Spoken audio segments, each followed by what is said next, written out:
Ladies and gentlemen, the following segment of the podcast is presented exclusively by Hillsdale College, now in its 175th year. Hillsdale is a truly independent institution where learning is prized and intellectual enthusiasm is valued. Thank you for listening, and my sincere appreciation to Hillsdale for their sponsorship. He's here.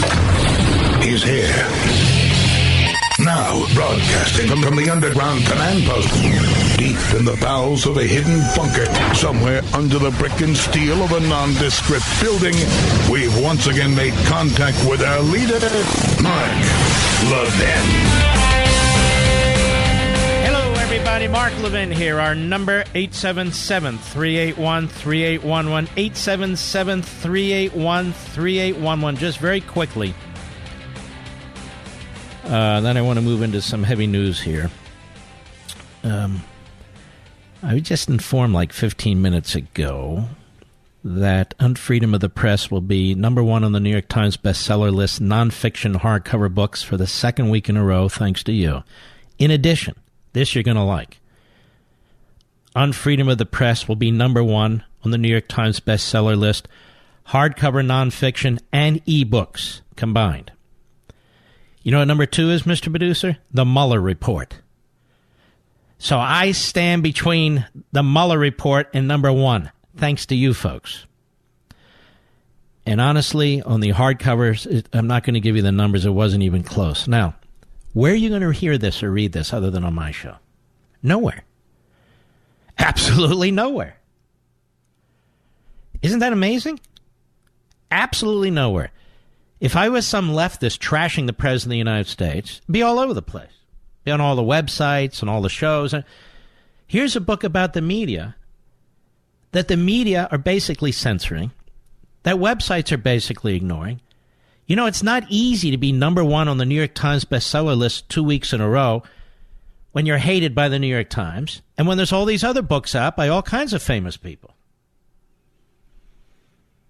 who've been on the late night shows, who've been in the New York Times, the Washington Post, who've had these friendly write-ups, who've been on Sunday morning CBS. We're beating all of them. There's something stirring out there. You're stirring out there. America is stirring out there. And again, it's being ignored. Now they ignore this at their own expense. At their own expense. Now we've talked about this before, and I'm going to tell you something. I don't think it's by accident that the Pew Research Center for Journalism and Media, which is also cited in the first chapter, but this is brand new, it came out today, has a study. I'm sure the backbenchers were all over this today as they ignore the book. That's their problem. Many Americans say made-up news is a critical problem that needs to be fixed. Now, this question isn't just asked for the hell of it. This didn't just happen. We've been talking about my book for 2.5 months. Now, here's what they have. Americans see made-up news, that would be pseudo-news, propaganda, as a bigger problem than other key issues. First biggest problem, drug addiction, 70%. Second, affordability of health care, 67%. Third, U.S. political system. Fourth, gap between rich and poor. Fifth, made-up news and information, 50%. And most see it as detrimental to the country's democratic system. Made-up news and information has a big impact on Americans' confidence in government, 68%. Americans' confidence in each other, 54%. Political leaders' inability to get work done, 51%. Many Americans say the creation and spread of made-up news and information is causing significant harm to the nation and needs to be stopped, according to a new Pew Research Center survey of 6,127 U.S. adults.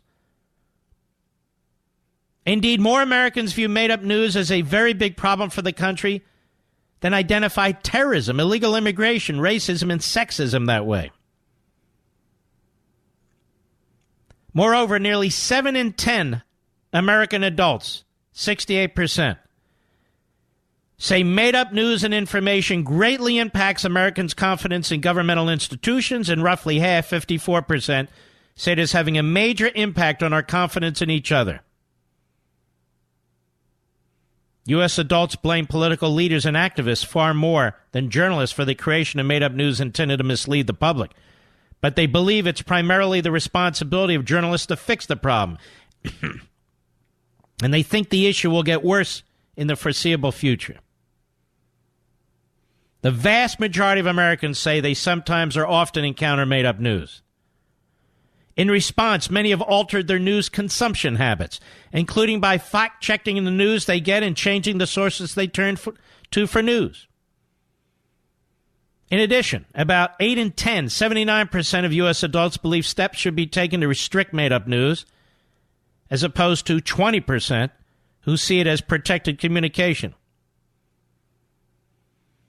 Similar to Americans' news attitudes generally, stark partisan differences exist when it comes to made-up news and information, particularly in the area of assessing blame.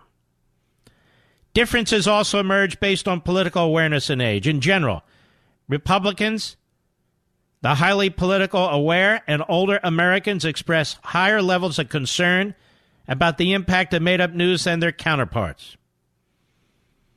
These concerns about made-up news are mingled with pessimism about the future of the issue. Most of those surveys, 56%, think the problem will get worse over the next 5 years. Only 1 in 10 believe progress will be made in reducing it. Now, it goes on. It's really quite fascinating. And I believe we posted that, didn't we, Mr. Producer? So you can get it on either my Facebook site or my Twitter site. But I want to read to you the next to last paragraph in my book. The abandonment of objective truth, and worse, the rejection of the principles and values of America's early press and revolutionaries, is not new for the New York Times and other media. It long predates the Trump presidency. And it has led the Times and other media outlets into a very bleak and dark place, destructive of the press as a crucial institution for a free people. If newsrooms and journalists do not act forthwith and with urgency to fundamentally transform their approach to journalism, which sadly is highly unlikely, their credibility will continue to erode and may well reach a point soon where it is irreparably damaged with a large portion of the citizenry, and rightly so. The media will not only marginalize themselves, but they will continue to be the greatest threat to freedom of the press today. Not President Trump or his administration, but the current practitioners of what used to be journalism. And so what is the purpose of this book? To pile on? No. Among other things, to jumpstart a long overdue and hopefully productive dialogue among the American citizenry, just like the colonists, on how best to deal with the complicated and complex issue of the media's collapsing role as a bulwark of liberty, the civil society, and republicanism. So you're not alone in seeing this, and I think that we have, in fact, you, Levinites, patriots, this program, this book, have stirred the attention of the American people, have focused the attention of the American people. And in the end, if the modern mass media, not a free press, if the modern mass media do not reform themselves and conduct themselves as professional journalists who seek objective news, the objective truth, they're not perfect in that regard. Nobody would be, but that should be the goal. And if they don't return to that goal, they're done. It's just a matter of time. Now, they can do enormous damage in the meantime as they try to claw their way back in terms of ratings and subscriptions. But we really didn't even need Pew to tell us this, did we? There's a reason why CNN has no ratings. There's a reason why the New York Times had to be bailed out. There's a reason why the Washington Post had to be bailed out. And there's a reason why Rachel Maddow has no ratings anymore. Because the American people are smarter than they think. And the notion that we needed professional, elitist, so-called journalists to tell us what the news is after they digest it, interpret it, analyze it, and then run it through their progressive agenda in order to provide it to us, the stupid people, the busy people, who need their help to tell us what to do, has always been BS. People are now reacting with their viewing habits, with their reading habits. And the greatest problem for the modern mass media today, and unfortunately a lot of conservatives trash the internet. There are problems with the internet. There are businesses on the internet who push a liberal agenda and attack conservatives. There are frauds and freaks and perverts on the internet, just like the rest of the population and communities where you live. But there are also great people, smart people, news people. And I believe you can discern the difference. And that is the check on the New York Times, the Washington Post, CNN, MSNBC, and all the rest of them. That is the check. If they want to peddle opinion and dress it up as news, we are on to them.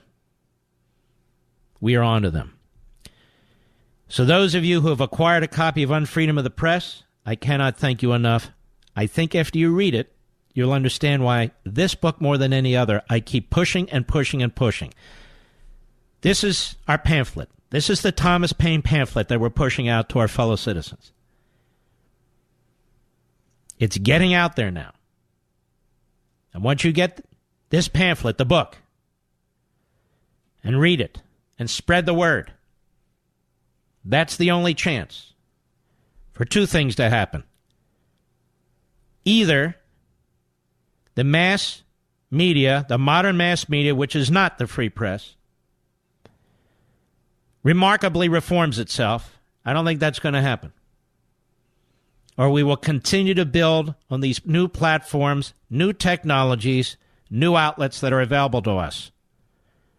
And they will be bypassed. The modern mass media will be bypassed altogether.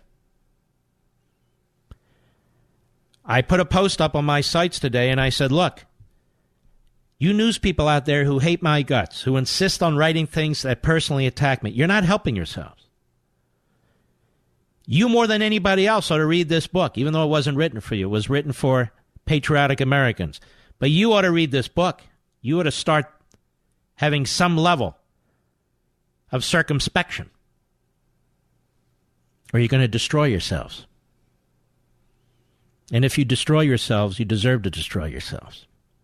Because that means all you are bullies who day in and day out beat us down with your propaganda, beat us down with your manufactured news, beat us down with your progressive ideology, beat us down with your Democrat agenda, and beat us down with your social activism. Well, guess what? We don't have to put up with it anymore. I'll be right back. Mark Levin.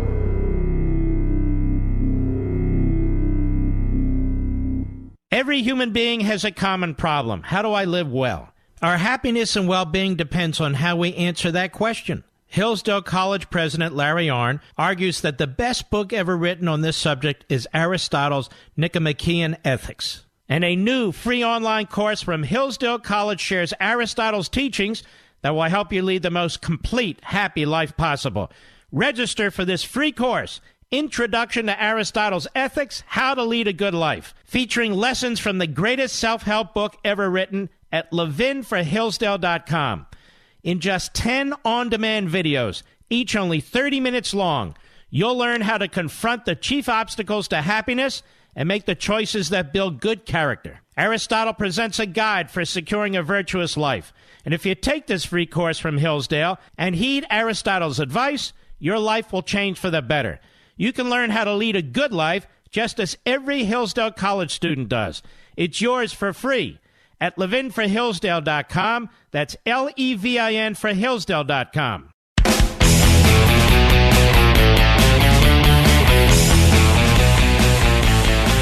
As I read through this Pew Research, there's a few more interesting tidbits. Just as Republicans express greater skepticism than Democrats about news coverage, well, of course, because it's the Democratic Party news.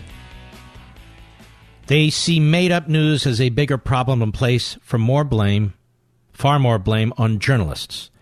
A solid majority of Republicans and Republican-leading independents, 62%, say made-up news is a very big problem in the country today, compared with fewer than half of Democrats and Democratic-leading independents, 40%. Doesn't that make sense? It does. Because the media is the Democratic Party media. About half of Republicans, 49%, say they come across it often, 19 percentage points higher than Democrats at 30%. One of the starkest differences, though, is in assigning blame for creating made-up news and information. Republicans are nearly 3 times as likely as Democrats to say journalists create a lot of it, 58% versus 20%.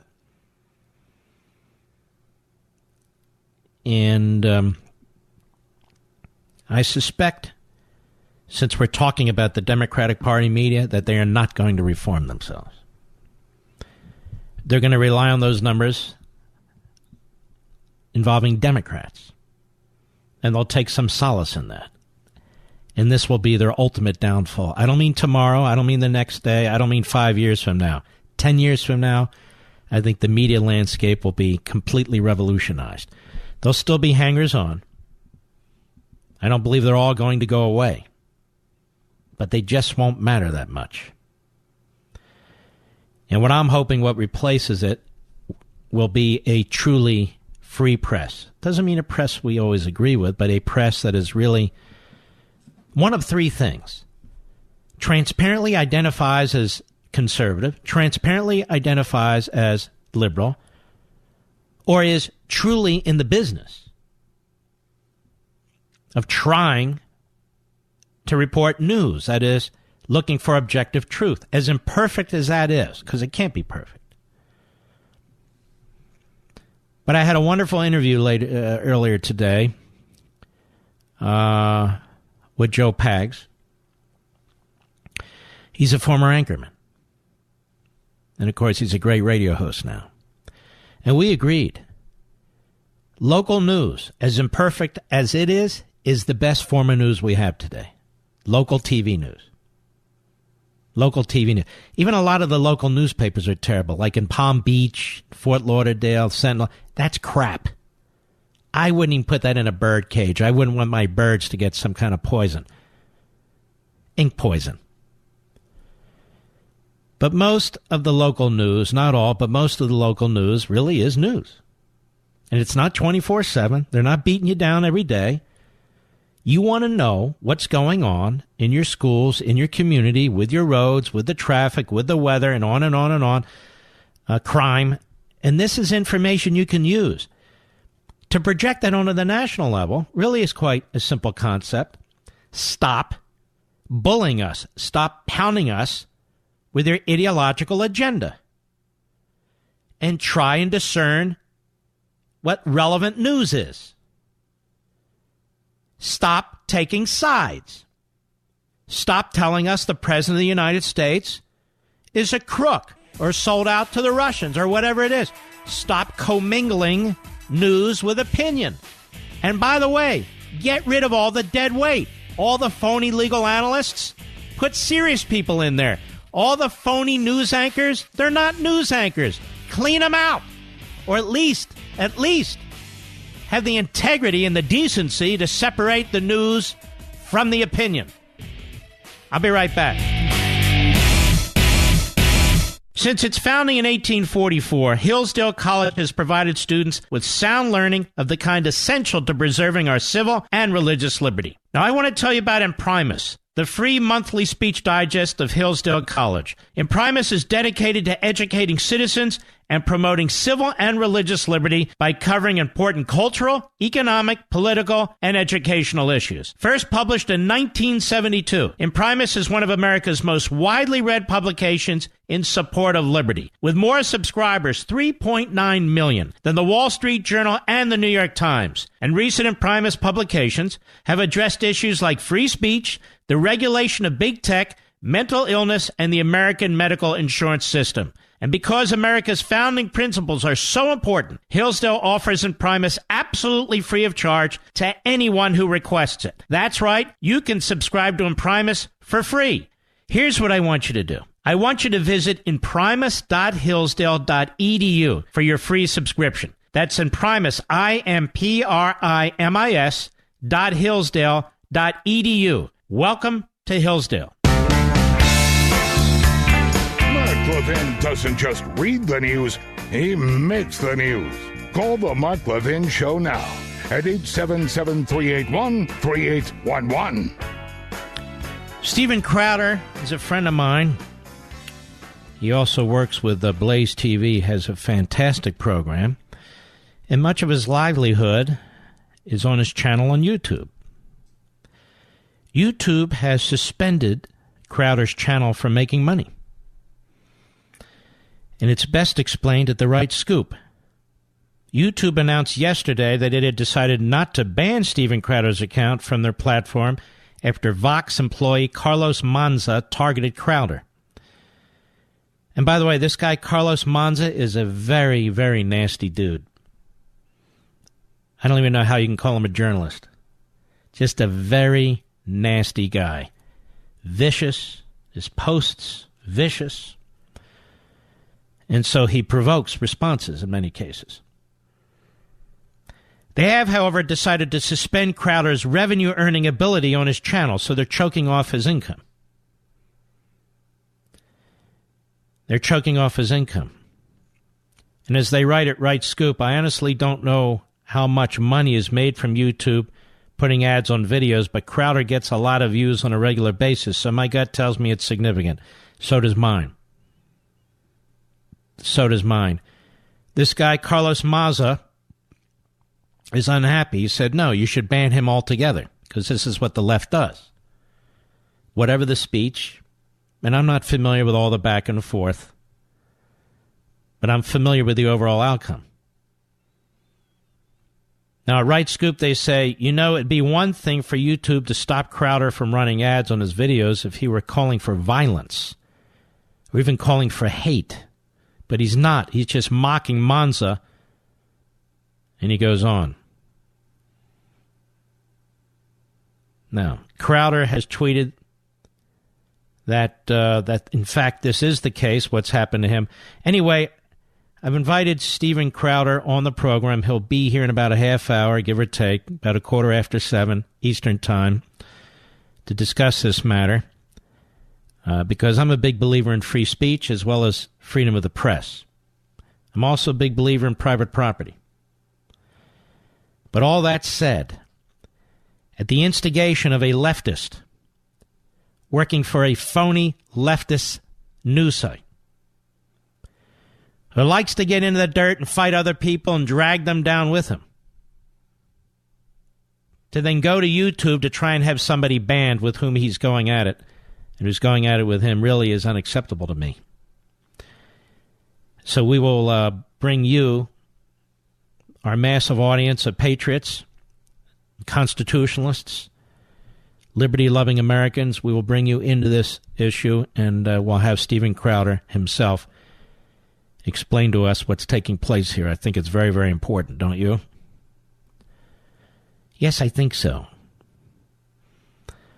There's a lot of stuff going on here. I'll give you another example. When it comes to free speech and freedom of the press,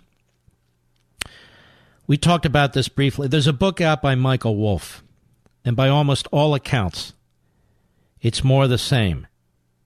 Fiction dressed up as nonfiction. Trashing the president, trashing Jared Kushner, Mike Pence, Don McGahn. Describes Donald Trump calls Kushner a girl. As for the vice president, he's a religious nut. And on and on and on.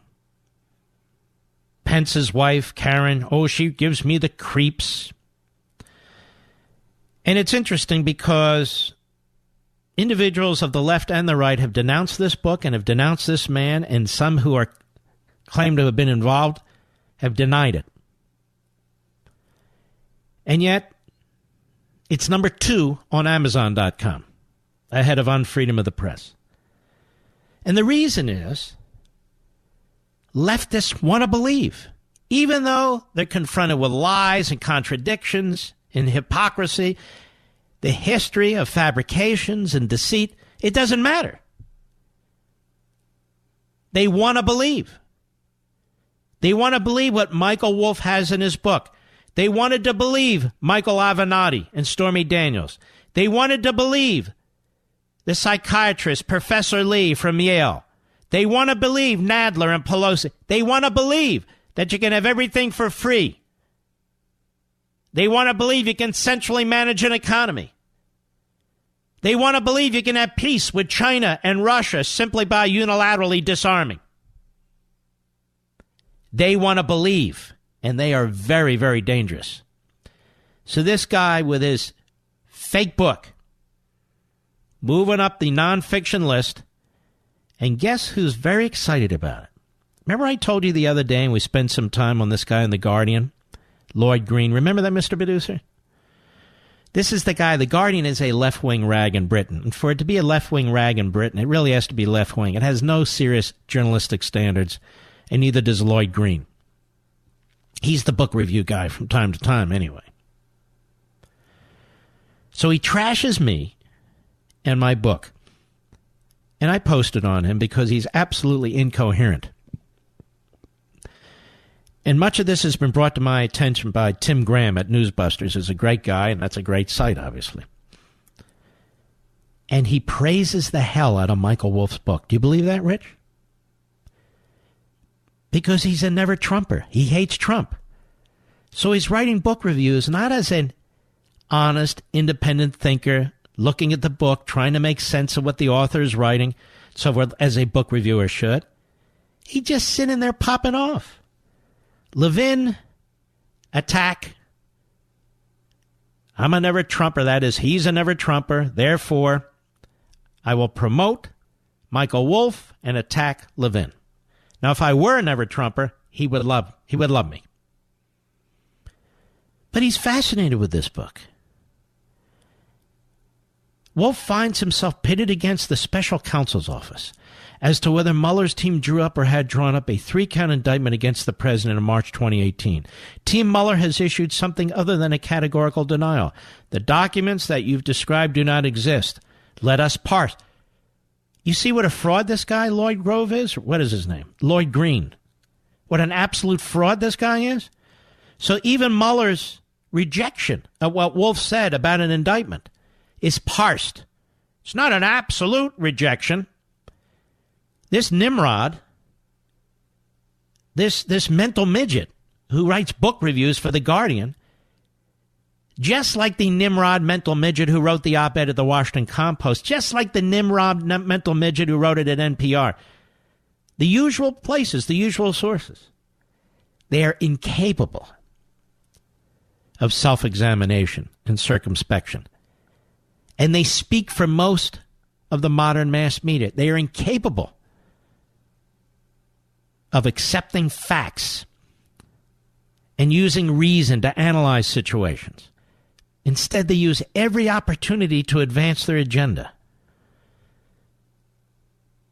The documents you described do not exist, said the Mueller team. Let us parse. Note the expression documents that you've described. Note the use of the present tense. As an impeached former president said, it depends on what the meaning of the word is. So you get, stupid stuff. Regardless, Wolff's guide, the major domo of Trump's 2016 campaign, became White House advisor until he wasn't, enjoys tweaking his former boss, and he goes on. So people buy that book because they want to be misled. They want to be deceived. They want to believe what's in the book. They want to believe the worst about the president. They want to believe the worst about the administration. And in many respects, they want to believe the worst about their country. And Lloyd Green is there to help them at The Guardian. He's there to help them. Just like anal Lisa Quinn was there to help them at National Public Radio. Just like the assistant professor whose name escapes me was there to help them at the Washington Compost. And yet Pew Research says, hello, fellas, ladies, You're destroying yourselves. They don't care. They don't care because they're pushing an ideology. That's all that matters. And therefore, they will destroy themselves. The president isn't their greatest threat. They're their greatest threat. More examples. David Gregory. I thought David Gregory was done. He was a failure at Meet the Press. He's so bad that even Chuck Todd is better, apparently, at getting ratings than David Gregory. So that's like a triple A'er up against a double A'er in minor league baseball talk. And as Mark Finkelstein points out at MRC, why wouldn't President Trump listen to Prince Charles or Al Gore when it comes to slapping taxes on carbon?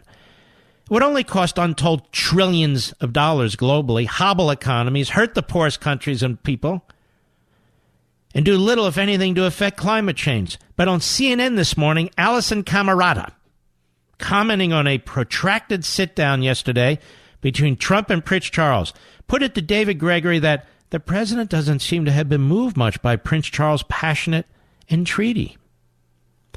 Imagine having to listen to Prince Charles bloviate ad nauseum about climate change. Any change of swapping, for that matter.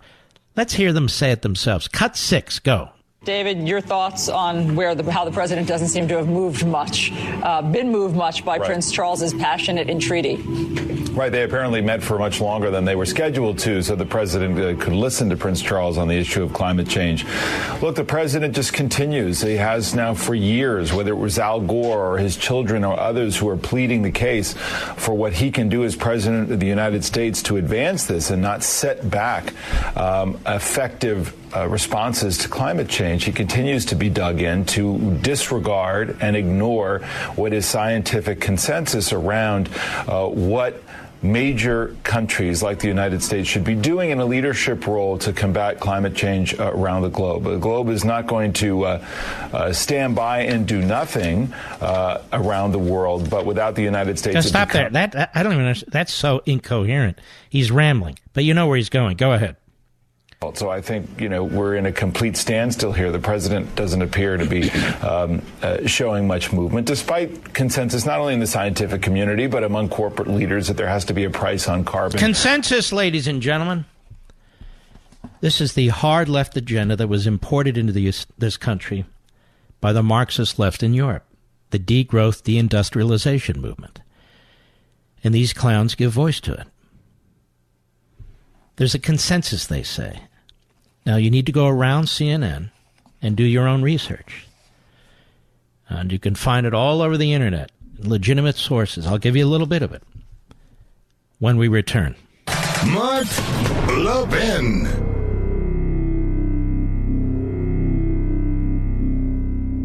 Folks, many of our nation's oldest colleges were founded to teach students to seek truth, recognize what's beautiful, and hold up what is good. But sadly, many have lost their way. Locked in the grip of political correctness, they no longer allow free and open discourse and instead peddle their moral and cultural relativism. Thankfully, there's Hillsdale College. Since its founding in 1844, Hillsdale has remained true to its original mission, to provide sound learning of the kind essential to preserving civil and religious liberty and intelligent piety.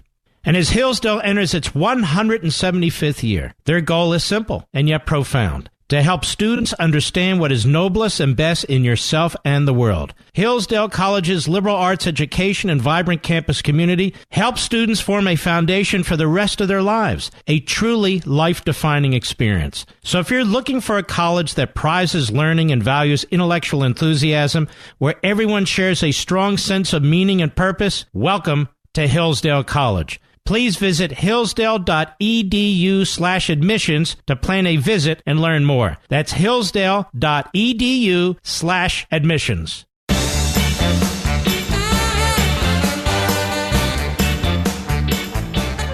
You know, if the modern mass media wants to participate in politics, I don't mean report the news, but actually take sides, and take side with the Democrat Party consistently and relentlessly, well then, it's part of the political landscape. And you've seen this. And I just got this. You're not going to see it anywhere else, so I want to hit it quickly. Hardcover sales, almost 170,000 hardcover sales in 2 weeks. Over 25,000 ebook sales in 2 weeks. Numbers are still trickling in. Over 26,000 audio sales, CDs and e-audio. So well over 200,000 units. Hardcover, ebooks, audio of Unfreedom of the Press have been sold in 2 weeks. And nobody else is going to tell you that. They're like, shh, don't pretend it. Leave it alone. Don't say anything. Now, every now and then there's an outlier who will jump in. That Levin, and so we will address them. But isn't it amazing? Without 60 Minutes, without a single network television show, without the vast majority of the internet, without some of the biggest talkers in conservative and other radio, you did this. Our friends at Fox, here behind the microphone. We've had friends on the internet, websites, a few newspapers, and here and there, they know who they are. My affiliates have been outstanding. Absolutely terrific. And those who've been involved, you know who you are, and we want to thank you. But that's an enormous number in this day and time. I don't have anything about lesbians in my book. There's nothing trashy in the book. I'm not, I'm not going after the president in the book. None of that stuff. This is a substantive book about a substantive problem. I will be on Fox on Hannity's show at 9:30 p.m. Eastern Time tonight, right after the radio show. So I expect we'll have a great deal of fun there. We always do. And let's see here. My call screen isn't up, Mr. Producer. Do we have a good caller, liberal or conservative there? Mike in Canada on the Mark Levin app. Go. Here I am. How are you? I'm good. There you are. Go right ahead. Okay. I just want to make this quick because I know Steven Crowder's coming on. And all right, slow down. We have news at the top, and then we have a segment, and then my buddy Crowder comes on. But everybody should listen because he has a lot to say. Go ahead. Okay. Just two quick points. I believe that Donald Trump has checkmated the mainstream media, and it's something I believed 2 years ago. And I consider what's happening right now is an actual modern-day David versus Goliath story. And I think the only way for the mainstream media to actually get out of this problem is to simply admit that they screwed up. And not going to happen. Okay, but we can all dream, but that's not happening. Okay, Mark, am I talking to you in private, or is this on... No, we're on the air. I don't... Why would I talk to you in private? Okay, my bad. Okay. Okay. You're doing a great job. Don't be nervous. Okay, thank you. You sound great. Thank you, Mark. I also bought your book, Unfreedom of the Press. I got it from Amazon.ca because I'm Canadian, and I haven't read it yet. I will read it, and I will hopefully call you back and let you know honestly how I feel about it. I want you to. I will definitely do that, Mark. All right. And the last thing, I'll make this very quick. What did I? Well, I wrote down these points. Where is it?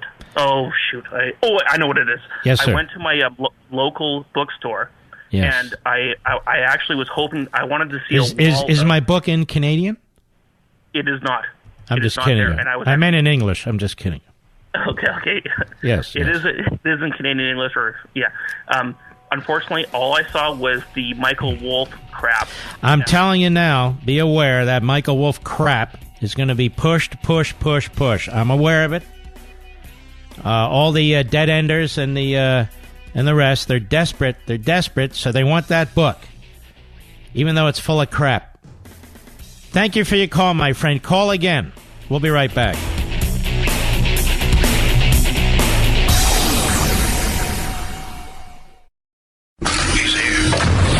He's here. Now, broadcasting from the underground command post, deep in the bowels of a hidden bunker, somewhere under the brick and steel of a nondescript building, we've once again made contact with our leader, Mark Levin. Hello, everybody. Mark Levin here. Our number, 877-381-3811. 877-381-3811. I see today Xi and Putin have been meeting, and they say that their relationship is closer than ever. It's an extraordinarily dangerous time for the United States. China is on the move. Russia's on the move. China's a greater problem because of its population and its resources, the second largest economy in the world. Now, it's not close to ours yet, but the Democrats are doing everything they can to destroy our economy. And that's kind of what I wanted to get at, which is this. China, of course, is a brutal, barbarian regime. It's a communist regime. It slaughters people. It tortures people. It has massive gulags. And what they don't tolerate is dissent. Dissent is crucial in a republic. We not only tolerate it, we celebrate it. But it also opens up opportunities in a free country for people to take advantage of that freedom in order to destroy it. I'm here to tell you, and I don't care how many websites repeat what I say and try and mock this, that the modern Democrat Party does not stand for Americanism. It stands for the progressive ideology. The progressive ideology was imported into the United States. It wasn't born of the United States. It's an alien ideology. It's an ideology that conflicts with our founding principles, with our Declaration, with our Constitution. It's the antithesis of freedom and limited government and divided government. The Democrat Party is this party that promotes alien ideologies. Ideologies that conflict with our founding principles. This is why you don't hear their leaders, particularly their most popular leaders, talking about liberty or individualism or constitutionalism. They'll wave around the Constitution to try and persuade their base, among others, that they are defending our governing document against Donald Trump, but they're not defending it. They're destroying it, as the media are destroying freedom of the press. But the Democrat Party is a very dark force in this country. It is undermining the civil society, both the civil part and the society part. It is devouring the civil society with government. It's smothering the civil society with government. And the civil society is made up of free individuals, mostly doing what they want to do. The Democrat Party, when you hear how they speak, is in many ways a party of soft tyranny. And it's getting worse. When somebody says health care for all, and what they really mean is, we're going to take your health care away from you and dictate what kind of health care you have, that's tyranny. It's tyranny. When somebody says the property you own is too much property, and therefore we're going to take a percentage of it, even after you've paid income taxes at the federal and most state levels, property taxes, nuisance taxes, that's tyranny. There's no wealth tax in the Constitution. When people say we want to get rid of the Electoral College and replace it with the popular vote, in other words, mobocracy, not republicanism, mobocracy, that's tyranny.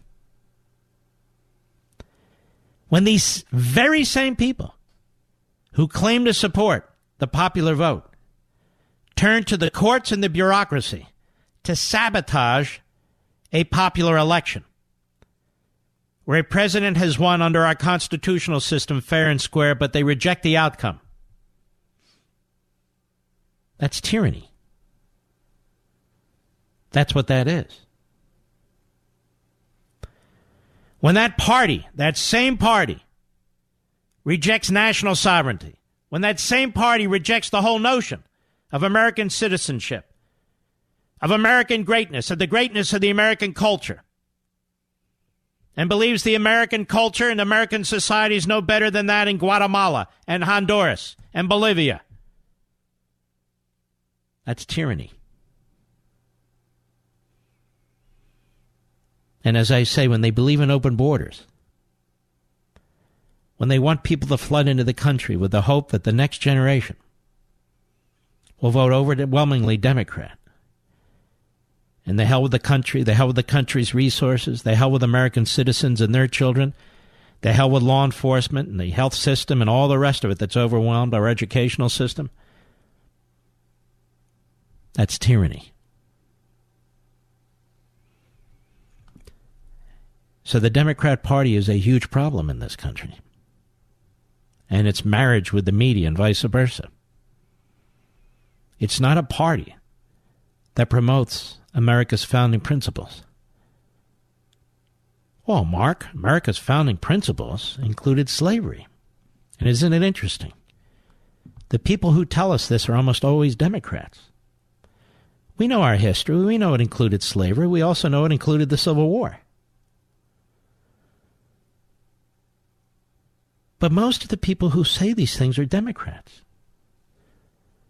And it was their party, certainly during the Civil War, that defended slavery. Their party. It was their party that defended separate but equal. All the way up to the 1960s. That was their party. Was it my party? Was it your party? The Democrat Party has created a lot of hell in this country. And it still is. The Democrat Party, for most of its existence, has not stood for liberty. As I say, at one point it stood for slavery. At one point it stood for segregation. Jim Crow. And what's it stand for today? Oh, civil rights, Mark. No, actually, civil rights. They were behind the curve there, too. Whether it was 1868 in the Civil Rights Act, which they opposed, or whether it was 1958 and 1960, these Civil Rights Acts proposed by Dwight Eisenhower, or even the 64 and 65 Acts, where a much larger percentage of Republicans voted for those than the Democrats. And now today, democratic socialism. That's oxymoronic. That's oxymoronic. That's like saying dry fish. There is no democratic in socialism. There's the iron fist. There's the iron fist. So I thought we'd just take a few minutes, look at the Democrat Party, what we're up against. And now they want to impeach a duly elected president. That's their focus. If they can get enough Americans to agree with them and drive down the president's popularity ratings, they want to conduct their coup. That's tyranny, too. I'll be right back. Mark Levin.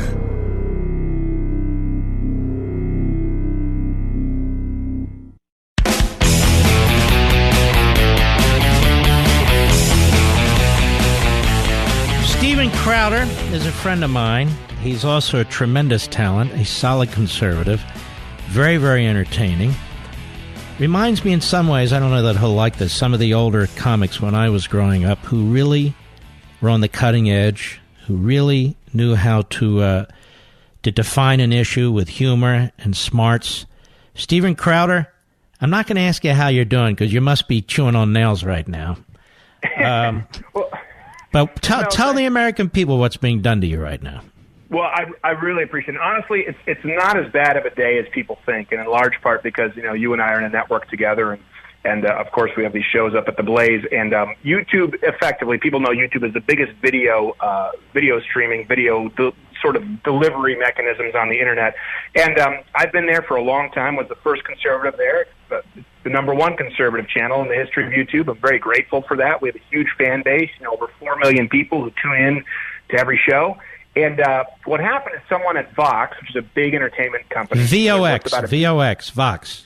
Yes, we have to get that clear, as opposed, otherwise people will get mad and say, well, why are you having a leftist on? No, Vox, VOX, it's the opposite of Fox News. They couldn't be worse. They're actually self-described Marxists.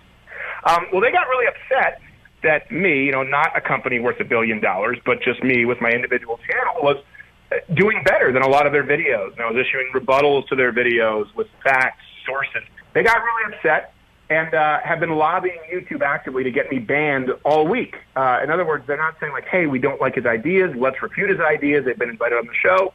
They wanted to get me actively banned from YouTube. Not just that, everyone who's conservative. They've been very clear about that. Vox, which again, purchased by NBC Universal, $1 billion company, wants everyone who's conservative to be banned from YouTube. And I need to be clear here, Mark, because people say, well, doesn't that sound extreme? They've never said that. No, they haven't. But let me give you an idea of what they think is bannable on YouTube. If you misgender somebody. So what does that mean? If you call somebody by their biological gender, in other words, a man who was born a man, if you say he, they think that's a bannable offense. So I want to be clear so people understand this is not hyperbole. It's been going on. It's been trending all over social media. Long story short, YouTube could not find us in violation of any policy, so they said, we're not going to kick him off, but the good news is we're just going to make sure that he can't make a living here anymore, and we're not going to allow him to advertise on his videos. And that's where we were. YouTube has been remarkably inconsistent. They don't apply the law equally, and they want the protections of being a public platform, like being a public utility as opposed to a private publisher. So I don't think they really expected the backlash they've been getting. I mean, it's the number one trend right now is people who are really, really mad at Vox and YouTube.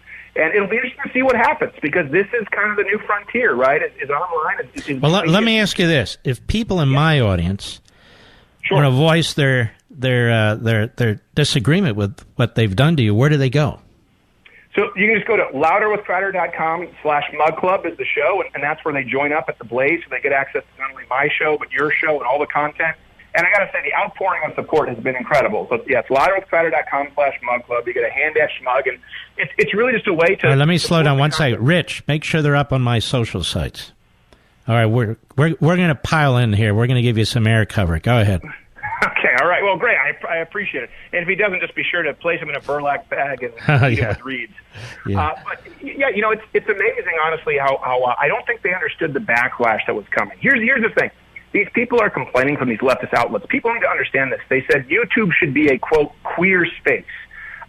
Well, queer, LGBTQ, this is their words, right? Which, by the way, they accuse me of homophobic hate speech for using the word queer, which they use in their press release. That's 2% of the population. YouTube was designed to be a space for everyone. Well, half the country is conservative. And if you account for people who aren't even conservative, but at the very least don't believe that conservatives should be banned or violently assaulted, you're looking at least 70, 80%. This guy at Vox, again, a powerful billion-dollar company, has openly advocated for throwing milkshakes, committing battery against conservatives on his profile. All right, so this is the guy who's been really targeting you with YouTube, and he's been openly doing what? He's been openly advocating to humiliate people he disagrees with. You've seen in the UK, they throw milkshakes on people. He's been saying that's what we should do. We should throw milkshakes on people. He calls Tucker Carlson a white supremacist and thinks he should be pulled off of the air. This is what the guy worked at Media Matters specifically because he said he wanted to take out Fox News. This is a concerted effort from leftist media companies online because they're losing their grip. They're losing their stranglehold. They have $200 million of investment money from one of the biggest media companies ever, NBC Universal, and they can't compete with effectively what was me, a guy with a camera in a den. That's what drives them absolutely nuts. If people disagree with my point of view, well, that's fine. But you need to be honest about it. And that's the problem with YouTube, too. They want their cake and they want to eat it, too. They want to be able to say we're a public platform. We are not a publisher. All voices are welcome. but then they want to be able to throttle people and remove their ability to get in the platform. All we want is some honesty and to understand the rule book. So it'll be really interesting to understand, Mark, how this shakes out, because it's not just about conservatives now. They've really woken a sleeping giant. All the liberals on YouTube. So let me just make it. So they're really targeting, through you, they're targeting really all conservatives or most conservatives. Is that correct? Yes. Not only all conservatives, but anyone who tells offensive jokes. That's the thing. If we said, well, hold on a second. How are we violating guidelines? They've said you're not. We have this. They've said you're not violating offensive guidelines. Jokes? Jokes, yeah, offensive jokes, yes. So guys like Lenny Bruce would not have been able to go on YouTube? I mean, I could name 100 tremendous comedians in the past and present who would not be able to go on YouTube. Right. No, exactly right. By the way, we're not talking about dirty jokes. We're talking about offensive jokes. So jokes that might offend somebody. It's not a dirty show. Our show is actually FCC compliant just because we don't want a bunch of kids watching our stuff and repeating a bunch of profanity, so we even bleep it if it makes it through air. So not dirty jokes, offensive jokes. Do you know what they listed as an offensive racist epithet, Mark? Uh-oh, what? Mexican. Oh, really? Yes, the word Mexican. What are you supposed to say, Latinx? Yes, exactly. They literally wrote this up in the Washington Post, New York Times. They said, Stephen used these nasty pejoratives like gay, queer, and Mexican. Well, hold on a second. It's in the LGBTQ. What do we say for Mexican? What are we supposed to say? They listed that alongside words that we agree people shouldn't use for, something like the N-word. Of course, you and I agree there's common human decency, but you can't say Mexican? So this is the issue here. Right now, we're entering a new age of media, at least with radio, television. You guys know what you can and cannot say. You have the FCC. Now, everyone is the FCC. Everyone who feels as though they've been offended can now lobby to get something removed, and we're just trying to figure out the rule book, and it's really got a slant. Well, is there a rule book? No, YouTube actually today, we've been on the phone with their top brass, and they gave us 3 different answers today, none of which were consistent, and then they publicly tweeted out a different answer as to why our channel was. So they can't even get on the same page themselves. So we don't have an answer. And the answer they gave my official legal counsel was verifiably incorrect. And again, our thing is we've said, listen, YouTube, if you just say you don't want conservatives, that's fine. Say you don't want conservatives. Say you don't want anyone who disagrees with the Silicon Valley crowd. But you need to openly say that. What you cannot do is court our business. In other words, make tens of millions of dollars off the So what are you going to do now? Well, right now we're waiting for answers.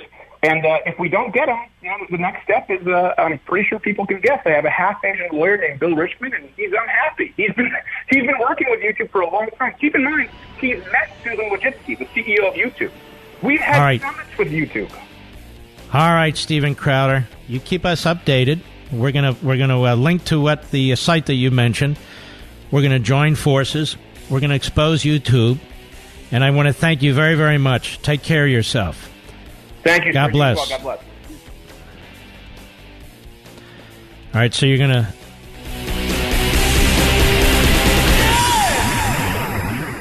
If you have a moment, I want you all to go to BrickhouseLevin.com. Just go there and click on the Buy Now button so you can read the reviews. Over 1,200 5-star reviews, I might add, but this one caught my attention from Steve in Denver. I'm upset with Mark because he's got me hooked on Field of Greens. What a great product. Thank you, Brickhouse, for your amazing product and great customer service. I'm a monthly subscriber, and I won't live without it. And you're welcome, Steve, and subscribing is smart. You save money that way. Field of Greens is made with real USDA organic fruits and vegetables and helps boost your immunity using antioxidants, prebiotics, and probiotics. Plus, they offer a 100% satisfaction guarantee or your money back. Go to BrickhouseLevin.com or call 833-RING-BHN. Get 15% off your first order with promo code Levin. That's BrickhouseLevin.com or call 833-RING-BHN, promo code Levin.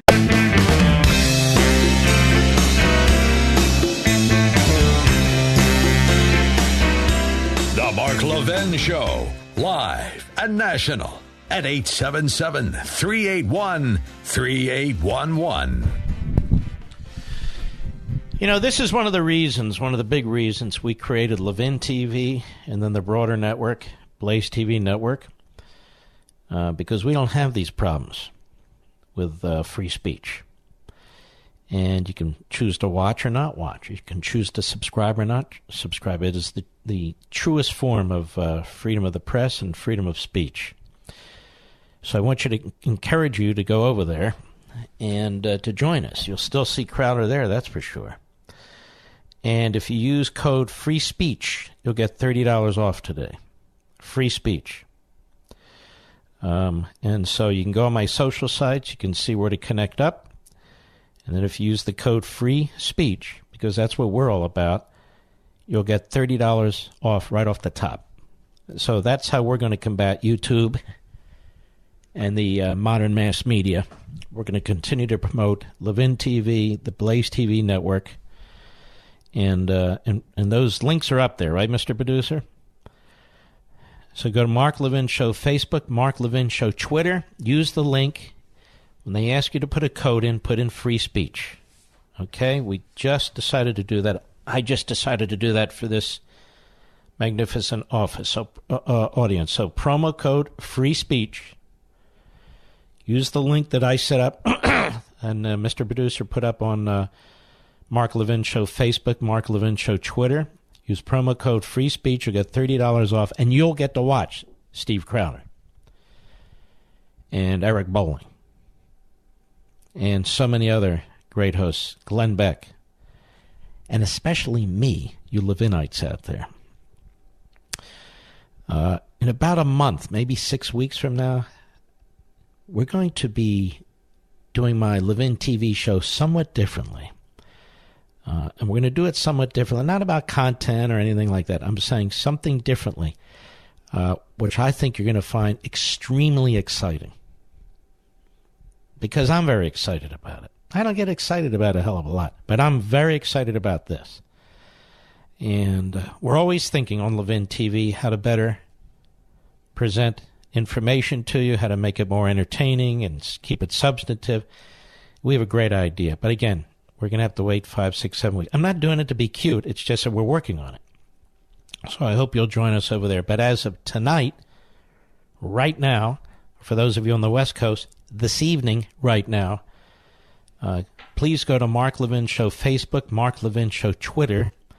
Use that link, and in the promo code, put free speech, and you'll immediately get $30 off the subscription. And by the way, it makes a great Father's Day gift. Can you imagine you have a patriotic father, a patriotic husband, or a favorite uncle or a patriotic grandfather, and you say, I got 2 gifts for you. What's that? Unfreedom of the press, holy mackerel, and Levin TV. And the broader Blaze TV network with Crowder and Bolling and Beck and everybody else we have. Can you imagine that? That's a great gift. And it's so affordable. On Amazon.com right now, the book is 40% off, $16.80. And we're giving you $30 off right now on Levin TV and the broader network, Blaze TV. That's pretty damn good. 30% off, let's see. That's a 30% cut. Yeah, I figured that out. So is it 30% or $30? It's really the same thing. It's an annual subscription of $99. So it's 30% off or $30 off, same thing, pretty much. Let's see. Well, let's take this one on. I'm ready. First, let me do a commercial, right, Mr. Producer? And this is a very great sponsor. It's a good sponsor. What if you could add up to $1,000 back to your monthly budget? I'm sure your first thought is, well, that sounds too good to be true. But if you're a homeowner, it's not. Think of it this way. If you're paying down a home loan and your rate is higher than today's rates, you're overpaying your mortgage. Take your money back with the help from American Financing. Mortgage rates are still at historic lows. So now is the time to save. Their quick home refinancing process can help you access cash, consolidate debt, even help you spend less on interest. American Financing makes it a very simple process, guiding you through options and creating a unique solution just for you. Pre-qualify in 10 minutes, close in as fast as 10 days. Call American Financing salary-based mortgage consultants today. There's no commission, No obligation, no pressure, no upfront fees, just a custom loan for your needs. Take advantage of a free mortgage review today. A free mortgage review today. Get started right now by calling 888-900-1828. 888-900-1828. Or go to AmericanFinancing.net. American Financing, NMLS 182334, www.nmlsconsumeraccess.org. And by the way, once you do that, you're going to feel great. You're going to know you saved a lot of money. Then you're going to think to yourself, you know what? I need to take a rest. A recent study shows Americans are sleeping less than ever, even though lack of sleep ruins your performance and impacts your relationships. Now, I wouldn't know that because I have Boll & Branch sheets. So it's time to improve every aspect of your life by getting the best sleep of your life on a brand new set of Boll & Branch sheets. The softest, most comfortable, 100% pure organic cotton sheets in the world. Hundreds of thousands of Americans sleep better thanks to Boll & Branch, including me. And they're the only sheets loved by 3 U.S. presidents. All their products, from the signature soft sheets to the cozy throw blankets to their plush towels, are made the right way, not the easy way. These are naturally derived products made with the highest level of craftsmanship. No cutting corners. And every purchase, listen, every purchase comes with a 30-day risk-free trial. Get $50 off your first set of sheets plus free shipping at bollandbranch.com with promo code MARK. That's the key. That's BOLL and branch.com, promo code MARK for $50 off. bollandbranch.com, promo code MARK. Another great Father's Day gift, by the way. All right. Let's hope this doesn't drag us into the gutter. Bill, Clark, New Jersey, the great WABC. Go. Hey, Mark, how are you? Okay. Hey, first, before we get started, I haven't called you in a while. I just want to just express my condolences about your dad. I haven't spoken to you since, but I just wanted to start there. Well, thank you. And let me tell you, my mom, too. She deserves my attention as well. She was magnificent. Anyway, Bill, you go ahead. Yeah, thank you. We can disagree about things, but let's be human beings. Right. I don't want to shift gears on you. Can I just say one thing about your last caller before I get to what I called the call screener about? Why don't you get to your call before we run out of time? Okay, real quick then. I know you were mentioning before a break that you were concerned about the ethics of the Democratic Party and, undermining... No, not the ethics, the history. It has a horrific history. Now, that doesn't mean everything about it is horrific, but there's no denying it as a horrific history. Go right ahead.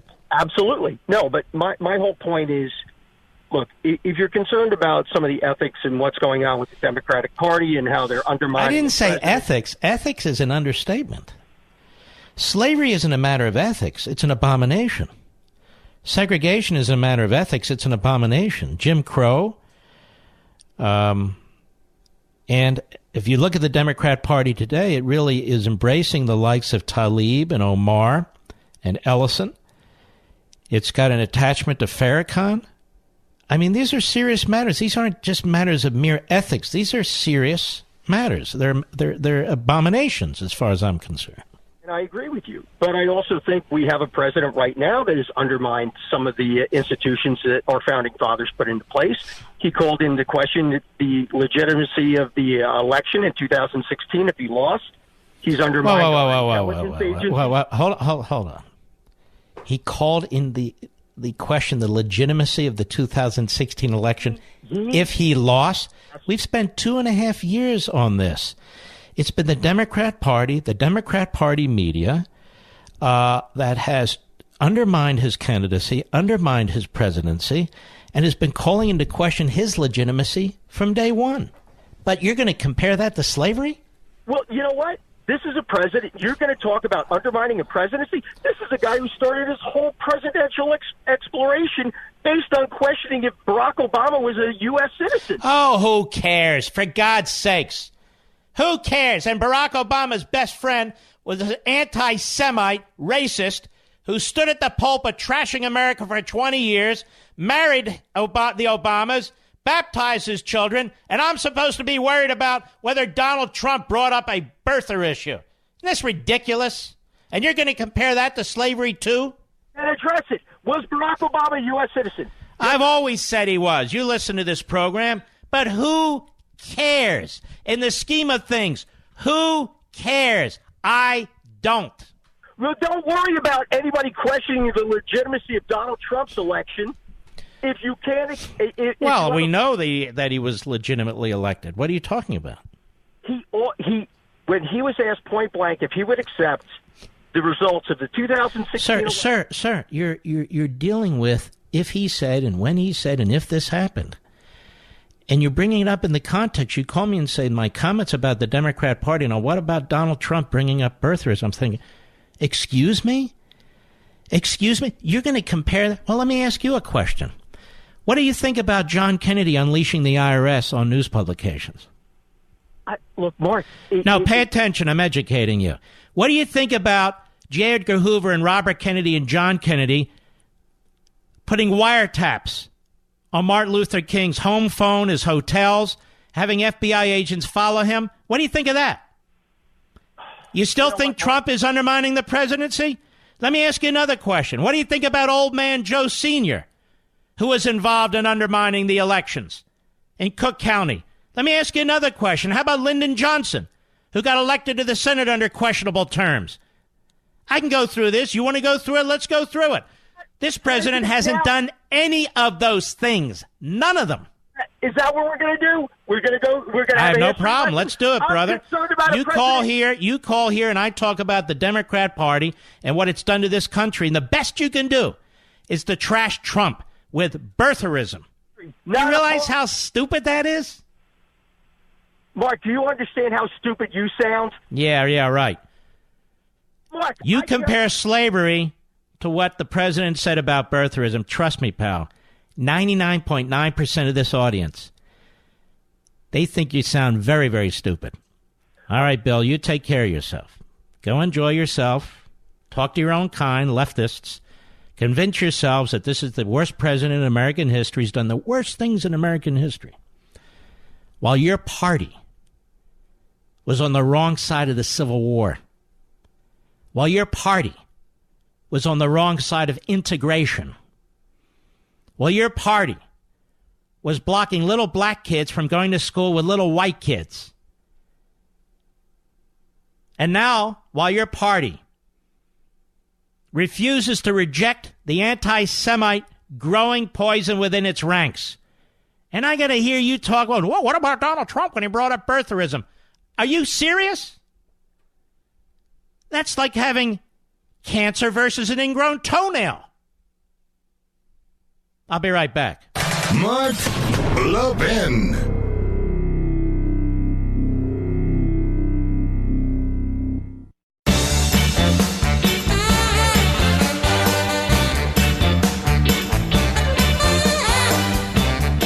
Here's something interesting. Studies show that security systems deter burglars. It's a fact.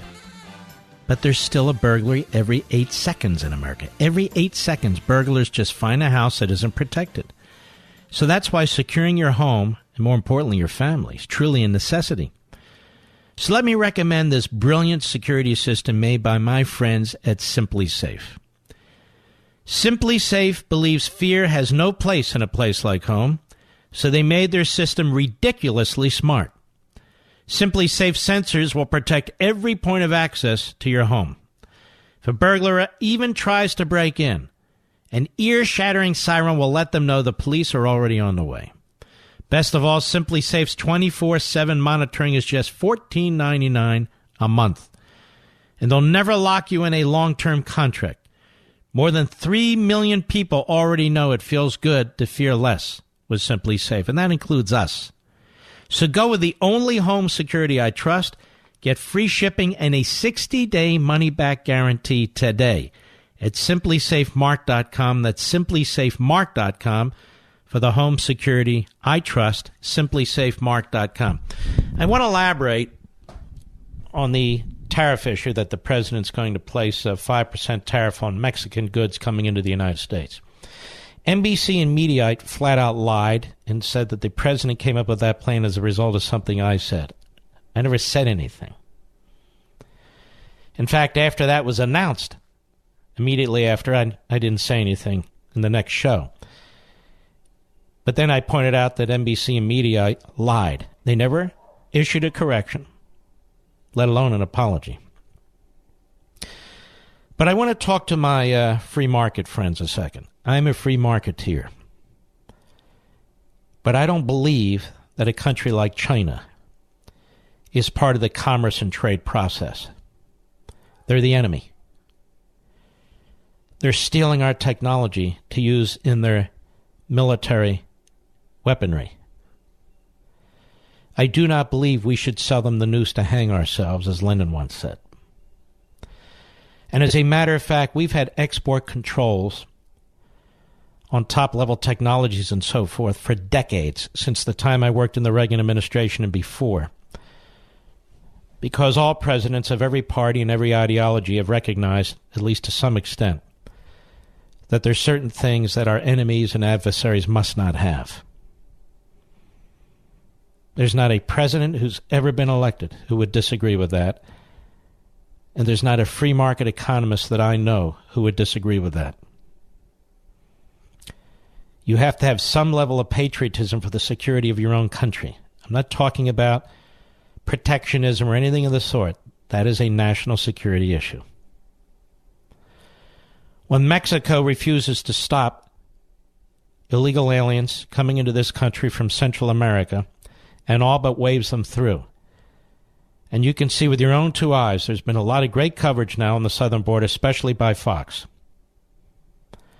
And no longer do they talk about a manufactured crisis in the media and on the left. It is a real crisis.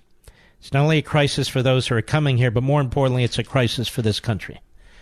The level of lawlessness and anarchy, I don't believe, has ever been seen in American history. And we can't handle it.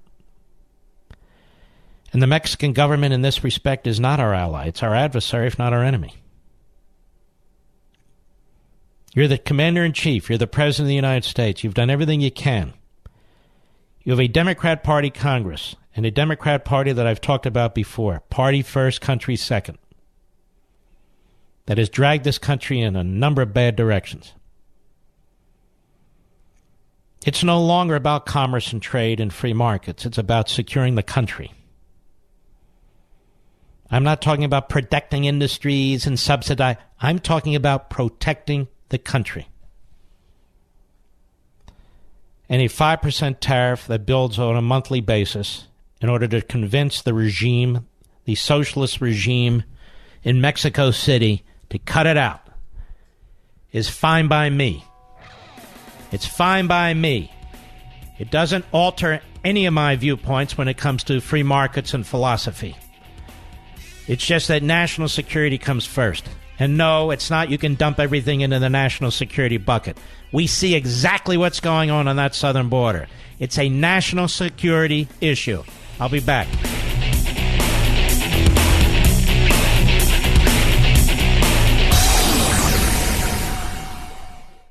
With a daily fake news dump pouring through your TV, mobile phones, and computers, you may have missed some real news like the recent study in the journal Cell Metabolism. Scientists suspected a correlation between growing rates of obesity and processed foods, but what this study discovered was that these foods also appear to lead people to overeat. Here's the bottom line. You need fresh fruits and vegetables in your diet, which is why I recommend that you start taking Field of Greens by Brickhouse Nutrition. Just one scoop of Field of Greens has a full serving of real USDA-certified organic fruits and vegetables.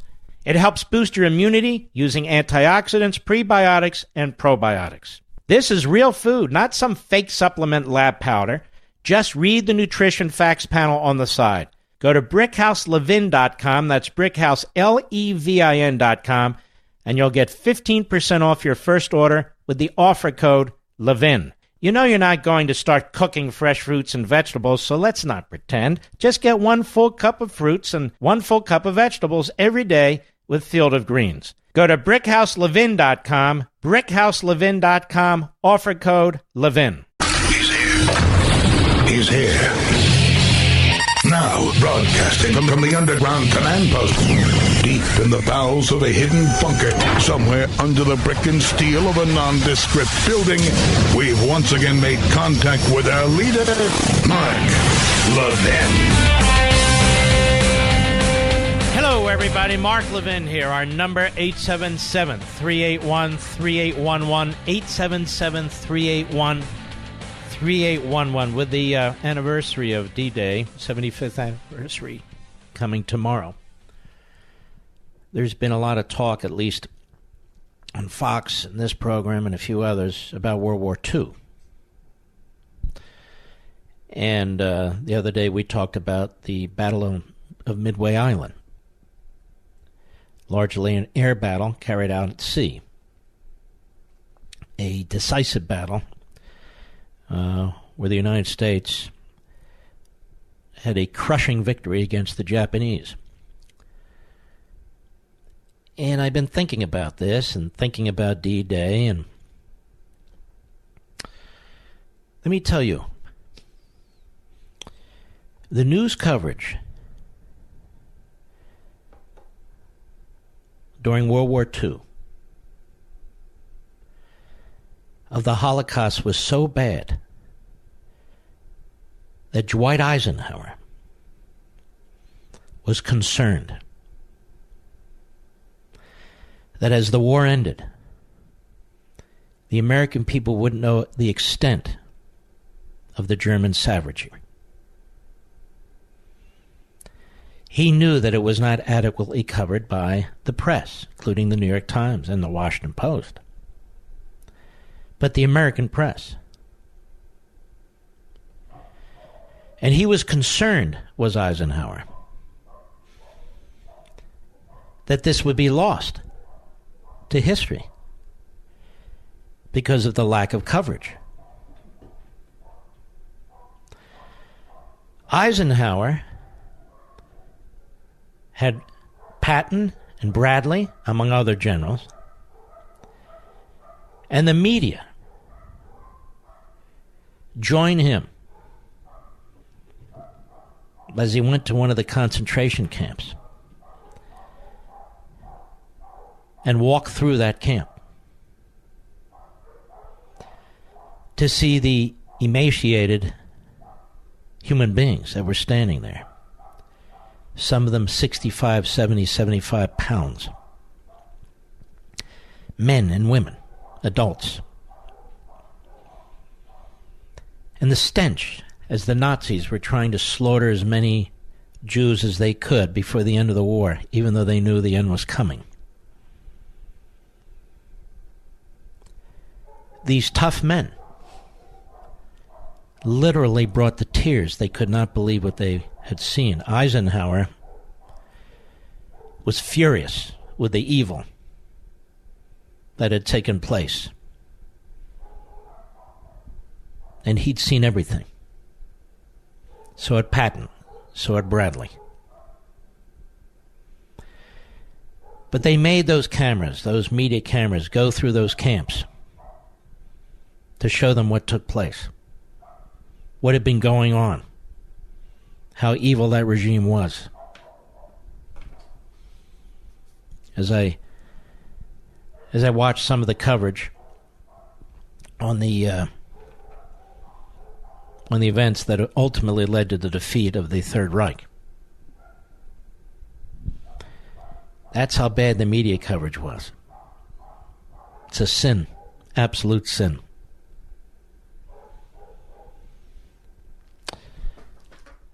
I want to move to another subject. There is a strange marriage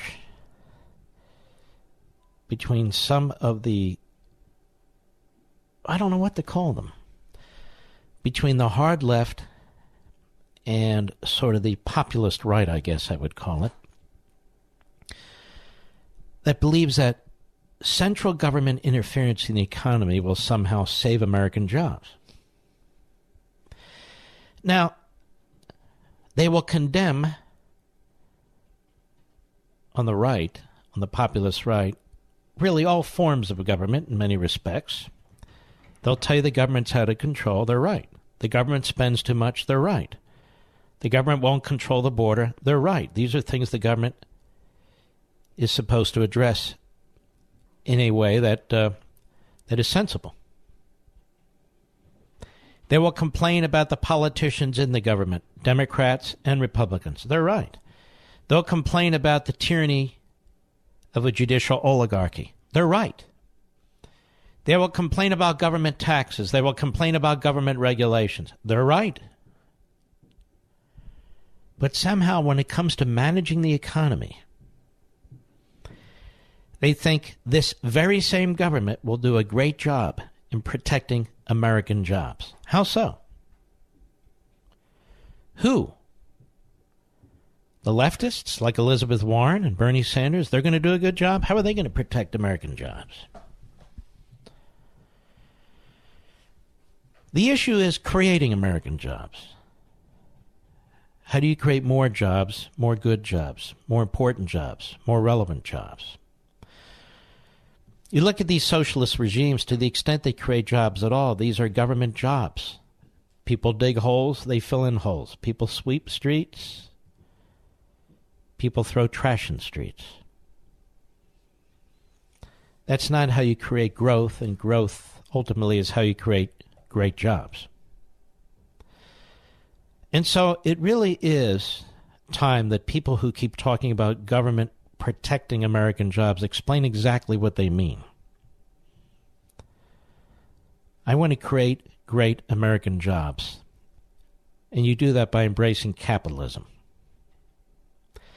Yes, some companies go overseas, but obviously they all don't. Or we wouldn't have 97.8% employment in this country. You heard me right. Or we wouldn't have 97.8% employment in this country. And the other thing that's so bizarre is government interference at any price. What if it drives up the cost of an automobile by $5,000? Is that okay by you? Or doubles the cost of clothing? Or triples the cost of food? Or whatever it is? Where do they draw the line in terms of these jobs that they're protecting, when in fact they're destroying jobs?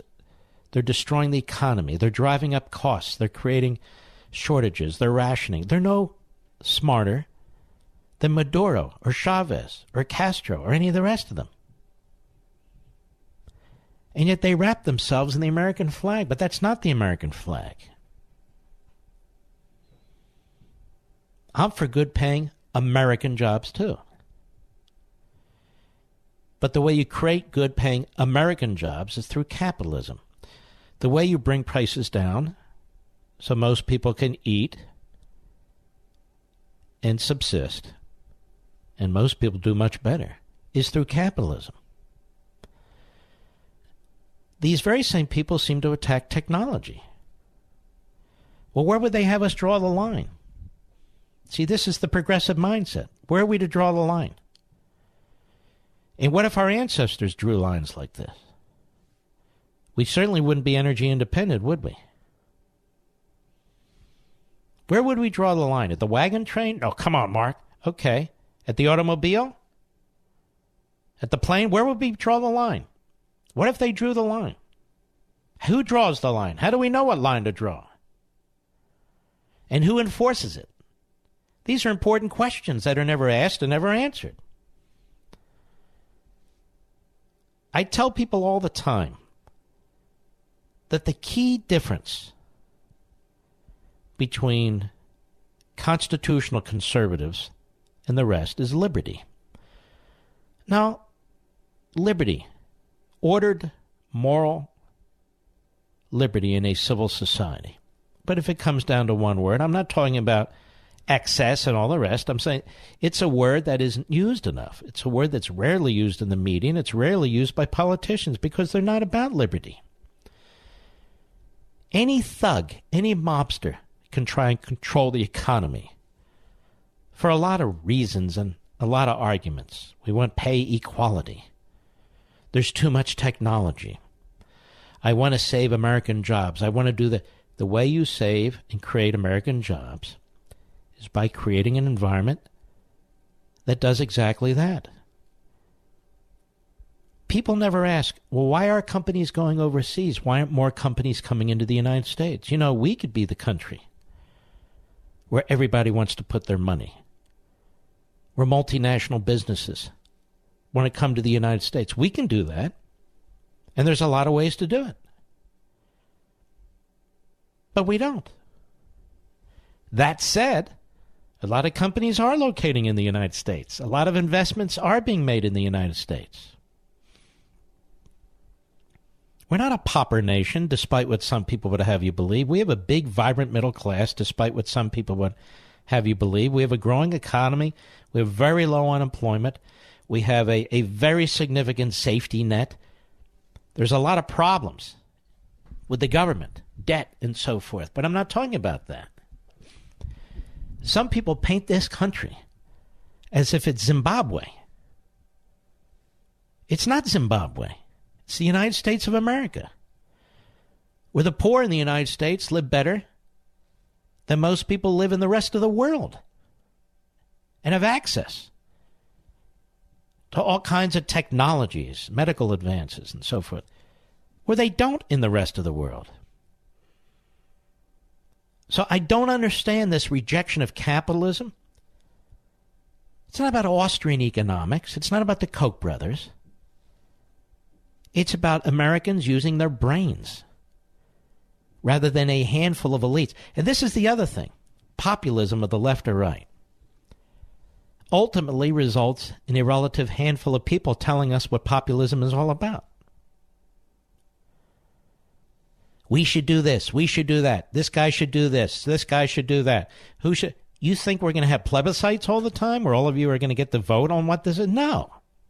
You're going to give government bureaucrats and politicians, and a smaller and smaller number of them, more and more power to decide your fate and their fate. Most of this is built on jealousy. People say, but free markets, we haven't tried free markets in 150 years. And the free market is so horrible, it gave us the Industrial Revolution. And that was so horrible, it gave us electricity in our homes. Automobiles affordable by everybody. It gave us heat, air conditioning, dishwashers, refrigerators, dryers, toasters. Look around you. And who do you think makes most of this stuff? The Chinese? No. We do. Remember, for all the talk about the Chinese, and I'm no fan, so I don't have any problem with these crippling tariffs against China because they're the enemy. I told you, for national security reasons. But the truth is the truth. All this talk about steel dumping in the United States by China, 5%. 5%. They're not a big steel producer. Anyway, don't abandon liberty. Don't abandon capitalism for the next fad. Some of it sounds so clever. I'm for the American worker. If you're truly for the American worker, you're for the American economic system. Because the American economic system has created what we call today the American worker, the broad middle class. That's why virtually anybody in the rest of the world would trade places with us. To the extent companies are leaving this country, it's because of our government. It's too big, it's too powerful. It's ubiquitous. It's random in its regulations. It is abusive in its enforcement of regulations. So maybe that's where we need to start if we want to grow and keep American jobs. Not by destroying our entire economic system, because there must be some guru somewhere who know how to run the economy. Trust me, there are no such gurus. None of them. I'll be right back. Mark Levin.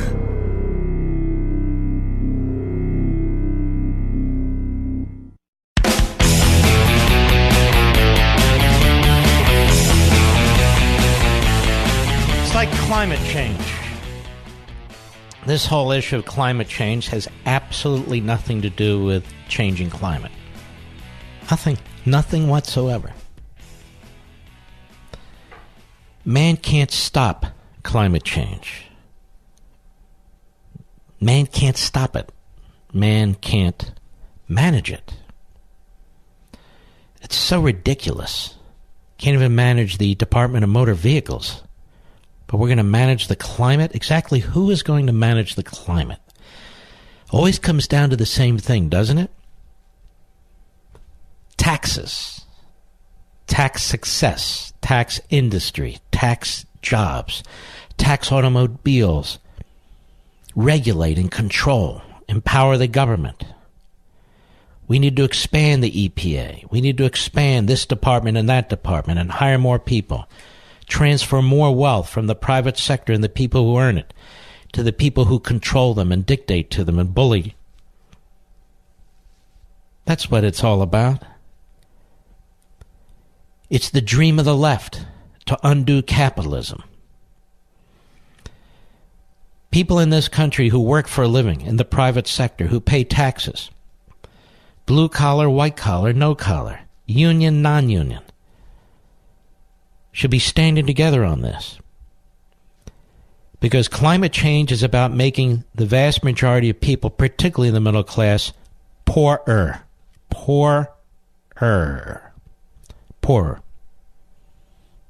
I'm using the Marxist lingo because there really is no other out there right now. We don't have classes in America. Economic classes, no such thing.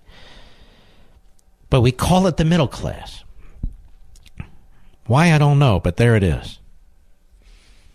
Everybody wants to be part of this middle class. Not too poor, not too rich. Because it is celebrated, the middle class.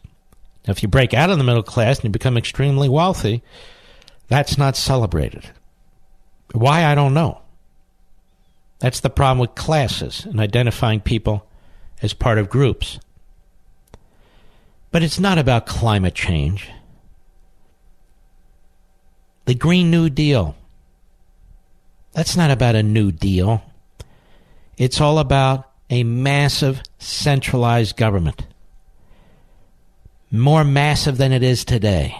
More debt-ridden than it is today. More confiscatory than ever before. Interfering in your everyday life. And interfering in big ways and small. That's what we're up against with the Democrat Party. I even hear some Republicans say, we got to admit climate change. They fall to political pressure. They fall to media pressure. Not to knowledge and reason and true scientific information. I'll be right back.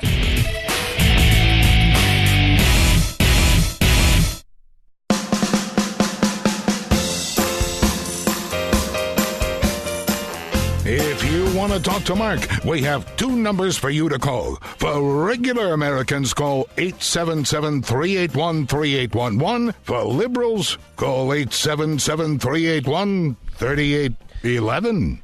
What is the cost of illegal immigration into this country to the border states and the border towns? The cost to law enforcement, the cost to hospitals, the medical costs. The cost to the school districts,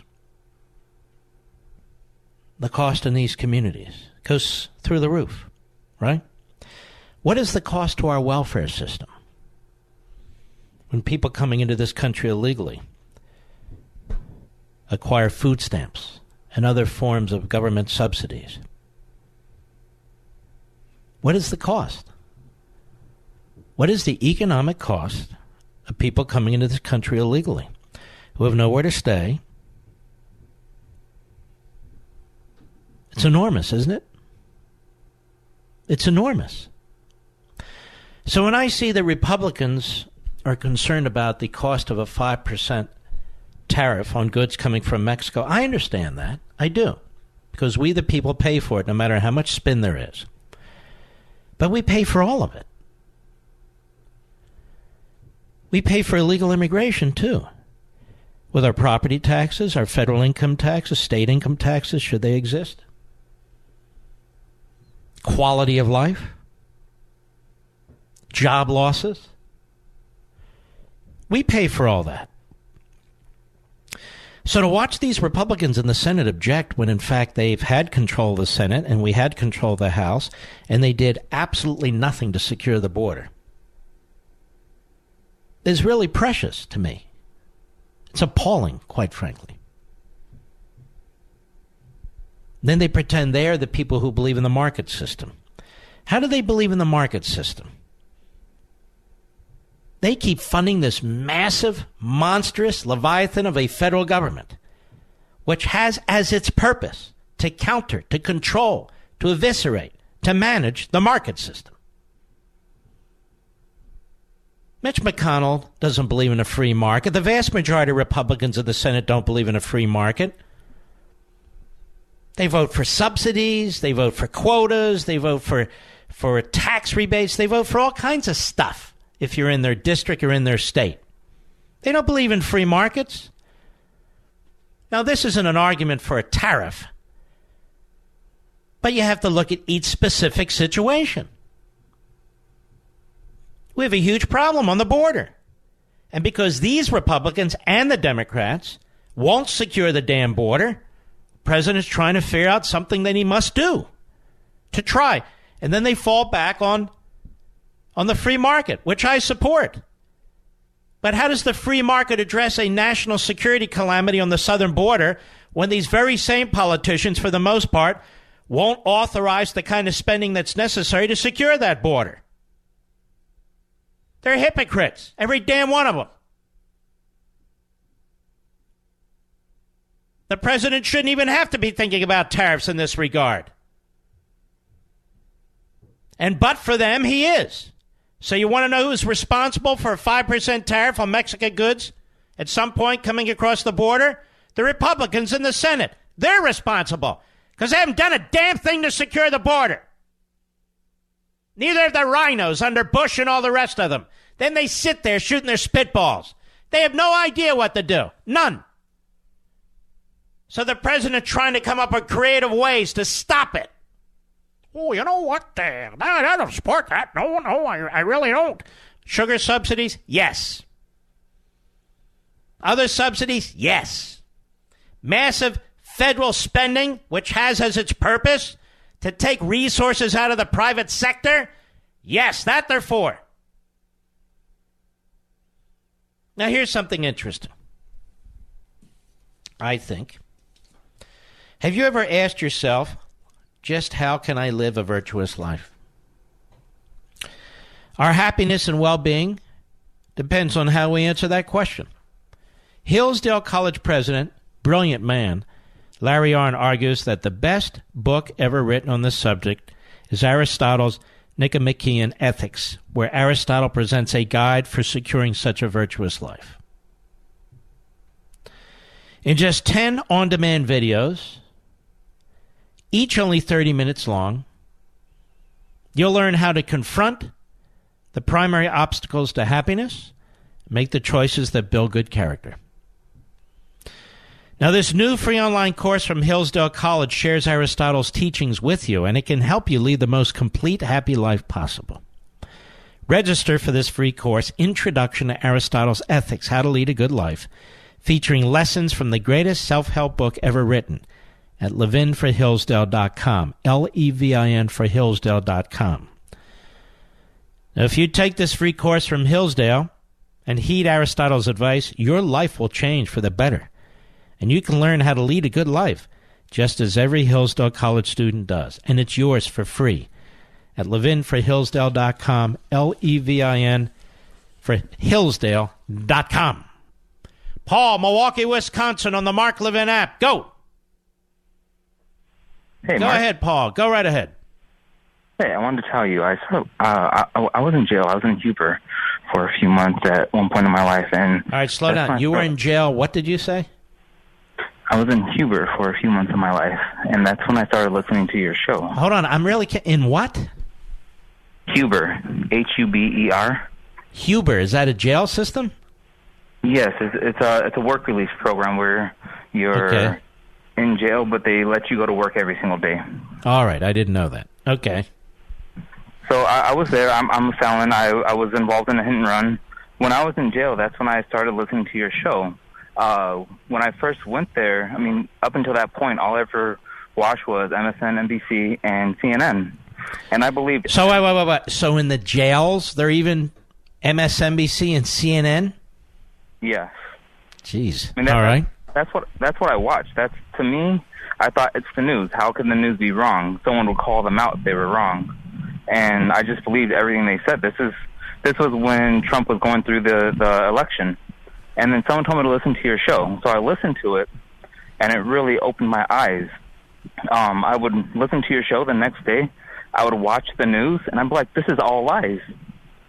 Like, everything they said, it was all exaggerated or lies or biased against Trump. And that's when I started listening. I now listen to your audio rewind every single day at work. Well, it sounds like you've rehabilitated. It sounds like... well, let me ask you this question. How many other people would listen to my show in jail? Not a lot, I guess. We tried turning a few people onto it. Some people just weren't very interested in politics. But the people that would, they really enjoyed it. All right, Paul, I really appreciate it. And having the guts to call the program, very, very good. And I'm glad you're out in society and working and contributing. That's a good thing. Let us go to Joe, Columbus, New Jersey, the great WPHT. Go. Hey, Mark, I got to hand it to you. You bring something to the table every day. You're a national treasure. Thank you. I got one question. Yes, sir. How in a socialist, in a world with social medicine, where is the incentive to come up with new cures, new vaccines, new medical treatments? There's none. In fact, the only advancements that are made, well, look at it this way. And I actually mentioned this, and I remember this in the first chapter of Liberty and Tyranny. Think of it even a little differently, Joe.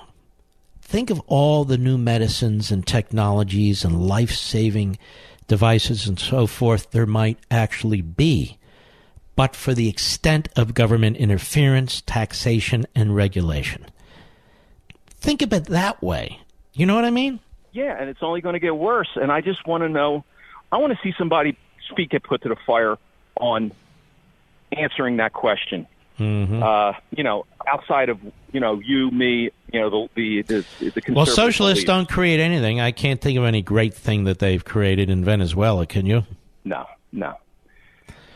But I can't even think of any great thing they invented in these Scandinavian countries, can you?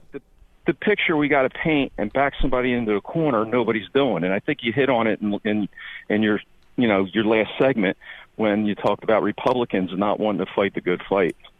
And it's a shame. It's a real shame. All right, my friend. I appreciate it. Don't forget, I will be on Hannity, 9:30 p.m. Eastern Time, 6:30 p.m. Pacific Time. So that's just in about 45 minutes. Now, obviously, if somebody says 9:30 Eastern, everyone knows it's 6:30 Pacific, right? It's a joke for me because I remember years ago being in Secaucus, New Jersey at MSLSD. This is before they absolutely went ape crap. Yeah, it was actually a news outfit, or at least they were trying to make one. And Brian Williams was dumb as a rock even back then.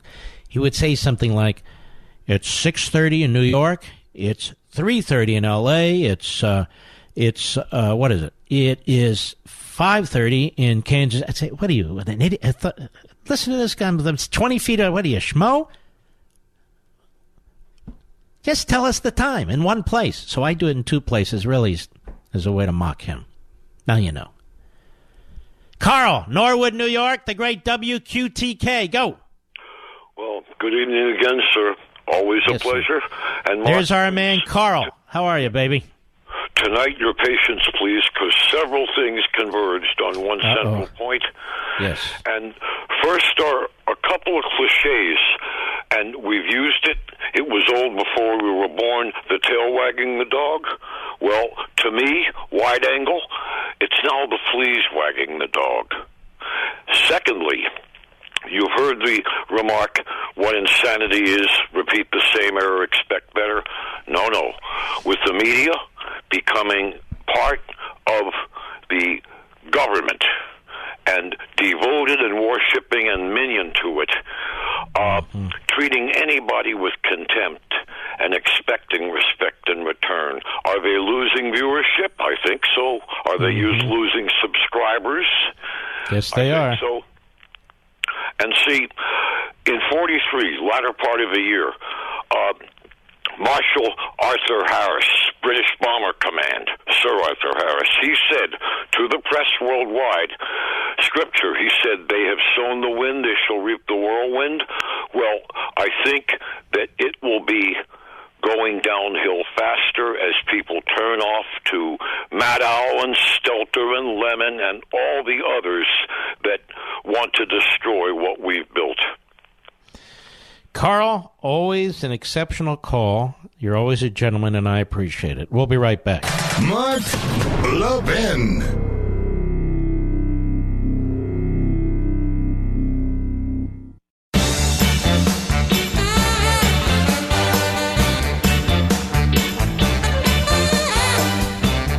You know, this Father's Day, give Dad a gift packed with the Omaha steaks he craves. This is unbelievable.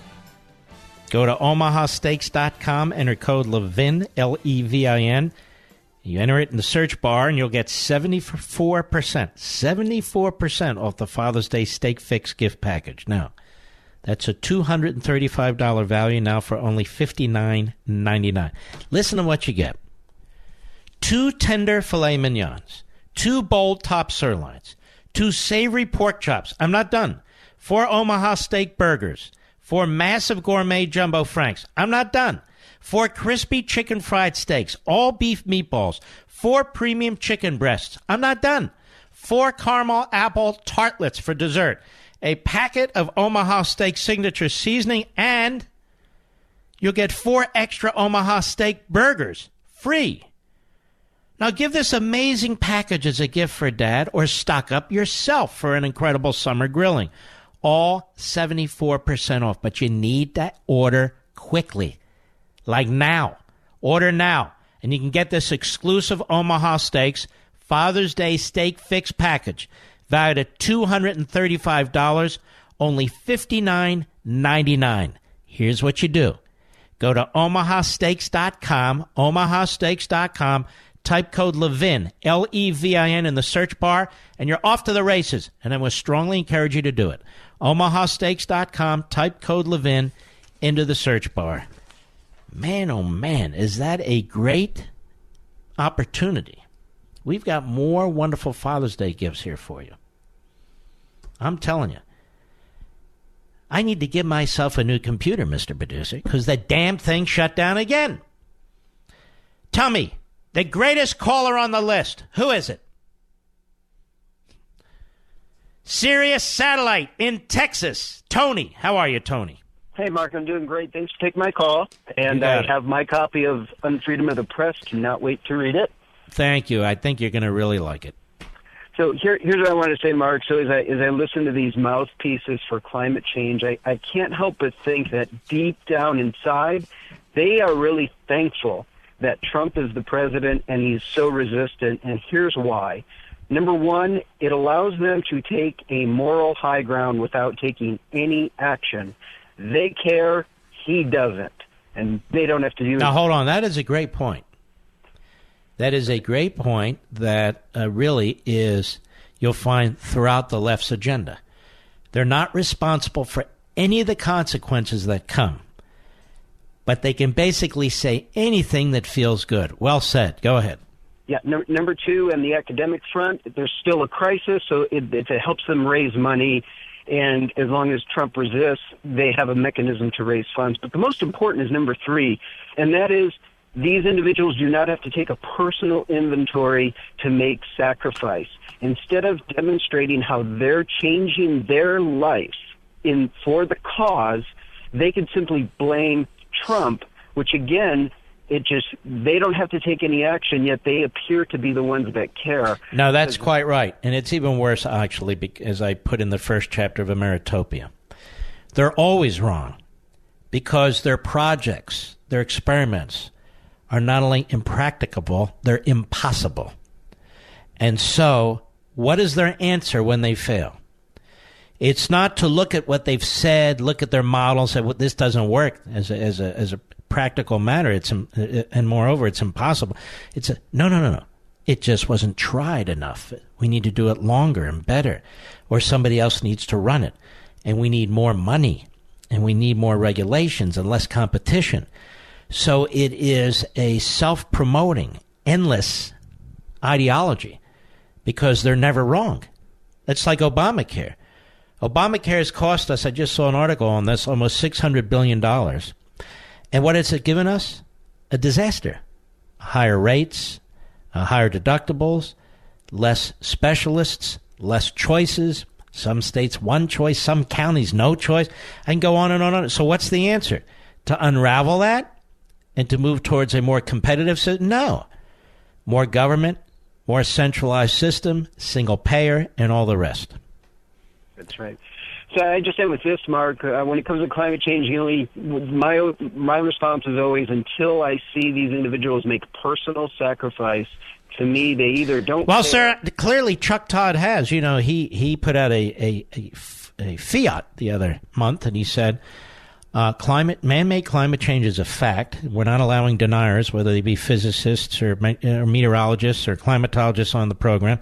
And he's paid a price for it. Apparently, his hair is affected by climate change because he looks like he's a 3-year-old. Ladies and gentlemen, we salute our armed forces, police officers, firefighters, and emergency personnel. I'll be on Hannity in 30 minutes. Please don't miss it. Go to Amazon.com. Please get your copy of Unfreedom of the Press or any place where the book is sold. Now's the time. See you tomorrow.